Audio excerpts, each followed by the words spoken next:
জুলাই আন্দোলনের গৌরবময় সাক্ষী গ্রাফিতি। রাজধানী ছাড়িয়ে জেলা শহর কিংবা পাড়া মহল্লায় ছড়িয়ে পড়ে সরকার বিরোধী নীরব এই প্রতিবাদ। বৈষম্যের বিরুদ্ধে এবং দেশপ্রেম, সাম্য ও ঐক্য সবকিছুই ফুটে ওঠে এসব চিত্রকর্মে।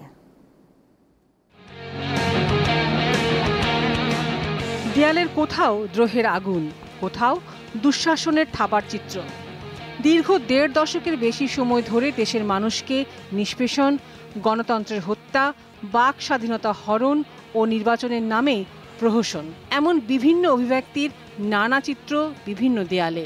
চলতি পথে এসব ছবির দিকে তাকালে এখনো চোখের সামনে জীবন্ত হয়ে ওঠে জুলাই বিপ্লবের স্মৃতি। শুধু ছবি নয়, গত বছর জুলাই আগস্টের গণ অভ্যুত্থানে স্লোগানে স্লোগানে ভরে ওঠে প্রতিটি আনাচে কানাচে। কখনো রাতের আঁধারে, আবার কখনো প্রকাশ্য দিবালোকে আঁকা এসব গ্রাফিতি বেগবান করেছে আন্দোলনকে।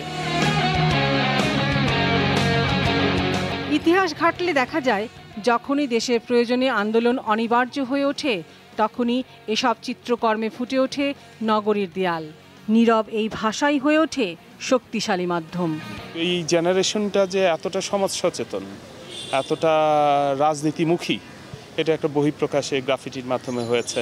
সাধারণ মনে হলেও গ্রাফিতি এক ধরনের বিপ্লবের প্রতীক। সমাজ, দর্শন, এক গভীর জীবনবোধ। এক কথায়, মুখে যা প্রকাশ করা যায় না, তাই ফুটে ওঠে এই মাধ্যমে। এর চাইতে ভদ্র আন্দোলন বা প্রতিবাদ আর হতে পারে না।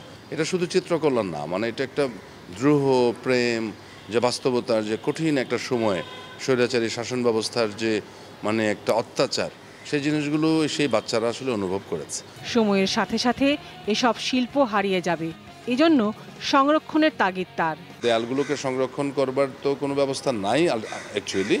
তো সেই ক্ষেত্রে আমরা এটাকে ধরে রেখে এগুলো নিয়ে গবেষণা করাও খুব দরকার, লেখালেখি করাও দরকার।